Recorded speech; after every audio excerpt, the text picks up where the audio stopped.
Hi, this is Candace, and I'm here talking about setting up guided math. Our goals are to discuss possible materials, review preparations, present effective implementation, discuss flexible guided math groups, and review efficient and effective planning. Here are some of the materials that I used when I did guided math groups. I had my teacher binder, cannot live without it. I had my class checklist, group sheet, and individual student note-taking sheet. I'll show you examples of that later. Then I had activity bins that are changeable, so these could change from week to week. And then I had a set group of activity bins the students could use whichever week we did math. I also had an entrance work area with a board so that students would have a place to sit down and do our entrance work. Here are the preparations I needed to do in order to set up a good functioning guided math class. I want to point out that everything was created beforehand, so that the tests were created beforehand, so I would know exactly what the students needed, and it would be the test would definitely reflect what we've been learning the entire time. Another difference might be the stations and the practice work. And lastly, for the daily setup, you might have to set up a daily station. I preferred set up stations for the week. This is how it's done.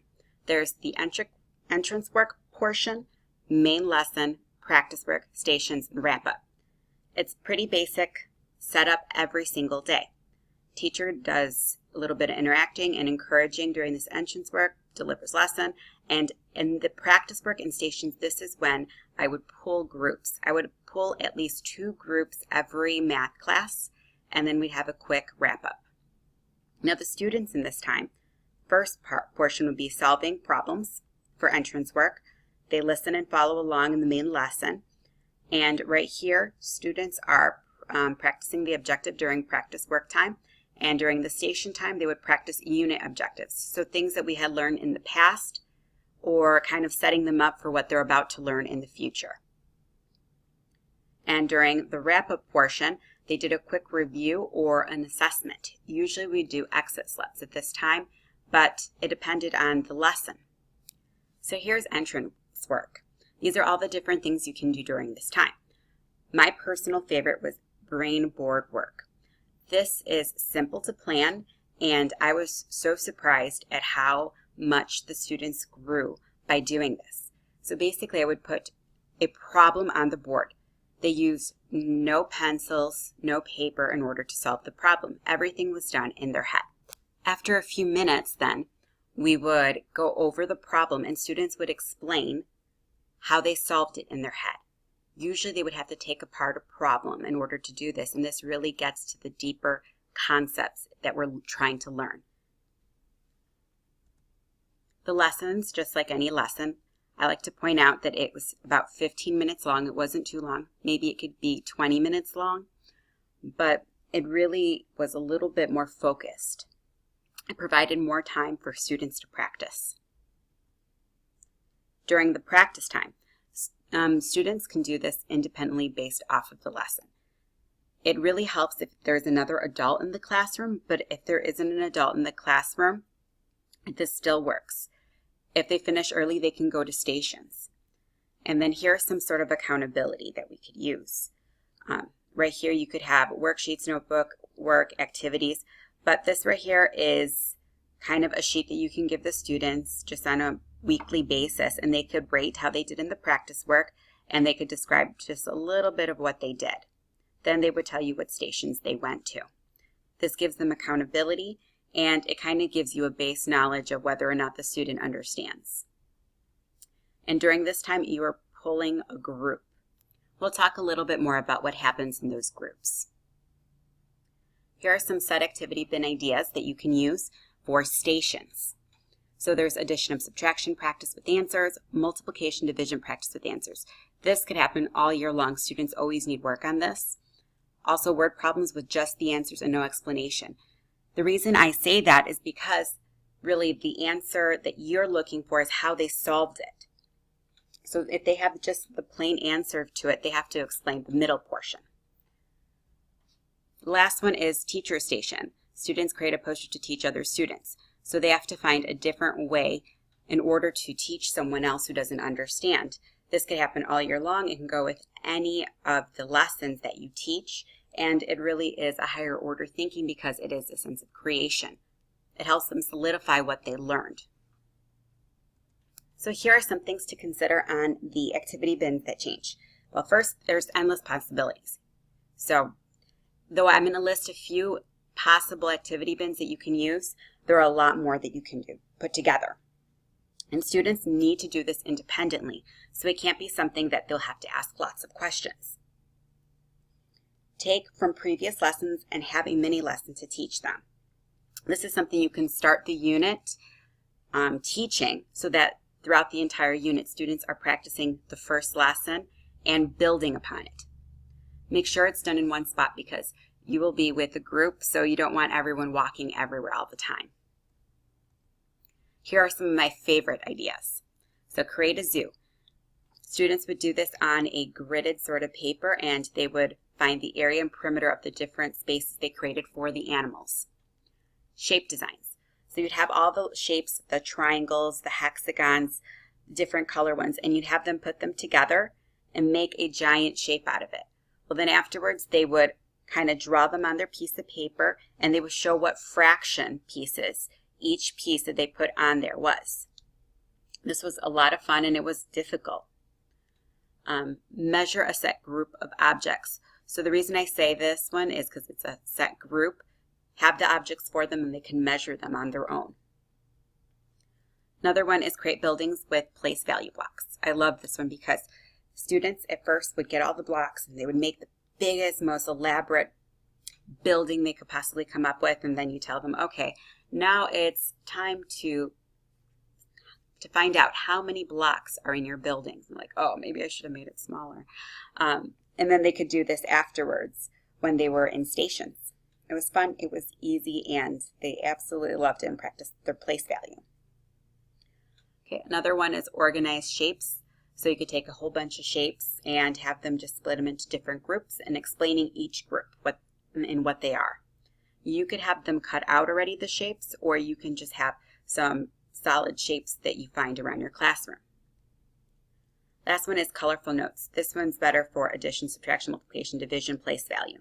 So basically you would have a bunch of colors and students would form notes while they're doing their problems. You could teach them how to do this by having maybe one place value all in one color, another place value in another color. And then when you do expanded notation, you could show it like that too, in the different colors for each place value. Guided math groups. Now this is where we get to what we are doing as teachers. First of all, it's super flexible, even more flexible than guided reading. At first, I made it really stiff, and it didn't really work out that well because math is, well, some students might understand it one week and the next week they might not understand it, and it can even be lesson to lesson. One student might really grasp it today but not grasp it tomorrow. If they grasp it today, I can send them back to their stations right away. If they didn't, then I'd keep them longer. While we're in groups, we'll be solving problems related to this week's objectives. The reason I say this week's objectives and not just that day's objective is because we don't meet with students every day. So you want to make sure that you're kind of getting a general knowledge if they understand the week's lessons. Meet with all the students every week. That's really important to really understand if they're getting everything and giving them the time that they need. Some students will meet each day and you'll start to pick up on who they are. So that's there's a lot of flexibility in it, and that's what makes it really neat. I'm doing guided math. Here's the portion that I thought was most important when I was meeting in guided math. It's kind of like guided reading. You just have your list of students. The reason I have this is so that I can know if I'm meeting with every student often enough. Here are the different groups. My groups were constantly changing from week to week. So right here I had a little bit of notes of what changes need to be made, and it got pretty messy. I tried to have no more than 4 groups, though I put a section for a 5th group just in case. And here are my individual sheets. This is how they looked. And it would just have kind of in general the objective and the goals that we were going over. Here's an example of a lesson plan that I had for guided math.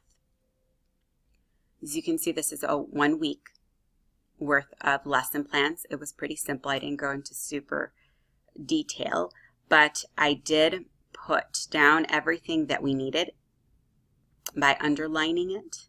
So those are the materials. I had the vocabulary of the week, the entrance work. Usually we only got through one problem every time we had entrance work.